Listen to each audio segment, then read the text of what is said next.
அனைவருக்கும் வணக்கம். Tamil KSR channel Tiruchendur Murugan பிள்ளை தமிழ் தான் தொடர்ந்து பார்த்துக்கிட்டு இருக்கோம். அதில் அம்பளி பருவம் 7வது பருவமாகிய அம்பளி பருவம், அம்பளி பருவத்தில் இருக்கின்ற முதல் செயல் பார்த்துருக்கோம். அதனுடைய சிறப்புரையும் மேலே கொடுக்கப்பட்டிருக்கு. இப்போ 2வது பாடல். மோக மண்டலம் அகற்றி அறிவு என்னும் மண்டலத்தை தொடுத்து வடவை முகமண்டலத்து அழலால் உருக்கினான் மண்டலத்தோடு புக்கு. அதாவது மண்டலம் என்பது பூமியை சொல்கிறது. அதாவது மனதில் இருக்கின்ற மனிதர்களுடைய மோகம், அறியாமை என்று சொல்லக்கூடிய நிகழ்ச்சி அற்று அறிவு என்னும் உயர்ந்த நிலையை பெறுதல் என்ற பொருளிலும் இது பொருந்தும். வடவை முகமண்டலத்து அழலால் உருக்கினன், அழல்ன நெருப்பு, மண்டலத்தூடு புக்கு மோதைய கிரண மண்டலத்து அமுத துளி திவலை பருகி உடலை கோதி மண்டலமென விளங்குமவர் சிவனுடைய துய்ய முக மண்டலத்தை, அதாவது ஒவ்வொரு பகுதியும் அந்த உலக நிகழ்வை எடுத்துச் சொல்வதாக அமைந்திருக்கிறது.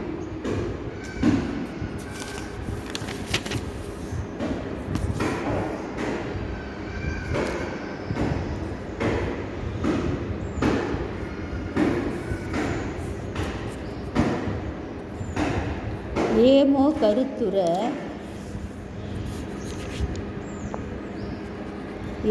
கருத்துர இருத்தி பெரும் பரத்து எல்லை மண்டலம் எய்தலால் என்று கொண்டு இவன் மண்டல சக்கர நிலையாறு எழுத்தில் ஈடு ஏறுவர் உனக்கு ஆமோ பெருக்கம் என் செந்தில் வடிவேலுடன் அம்புலி ஆட வாவே அரவின் முடி நெடிய மயில் முதுகில் வரு குமரனுடன் அம்புலி ஆடவாவே என்று என்னுடைய செயல் பகுதி பார்த்தீங்கன்னா உங்களுக்கு புரியாத பகுதி போல் இருக்கும். ஆனால் இதை தெளிவுரைப்பார். தெளிவுரை பெரிய மோக பூமியிலிருந்து அகற்றி, மோகம் என்பது பிறர் பொருளில் ஆசைப்பட்டு மனித பண்புகளை மறந்து செய்யக்கூடிய மோகம்.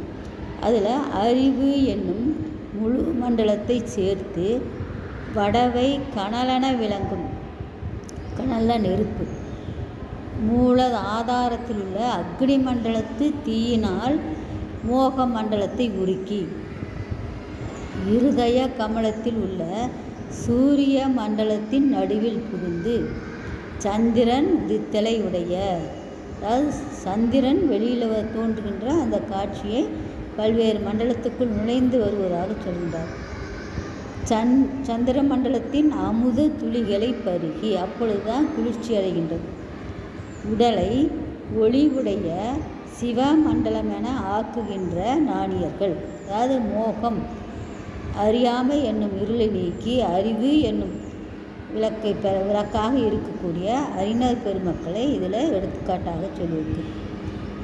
பெருமானுடைய தூய்மையான முகமண்டலத்தை மயக்கமற, அழகிய முகத்தின் அர்த்தம், கருத்தில் இருத்ததினால் மேன்மையான நிலையை அடையலாம் என்று உறுதி செய்து கொண்டு இறைவனுடைய மண்டல சக்கரத்தை அறிதற்குரிய குமரன் மந்திரமாகிய 6 எழுத்து எனப்படும் சடாசரத்தை கொண்டு ஈடேறுவர். அதாவது அறியாமை நீக்கி அருளை பெற்றால் இறைவன் அருளை பெறலாம் என்று ஞானிகள் தீமையெல்லாம் அகற்றி நல்வழியை பின்பற்றுகின்றார்கள் என்ற கருத்தை சொல்வதற்காக இந்த அனைத்து கருத்துக்களையும் இதில் சொல்லியிருக்கின்றார்.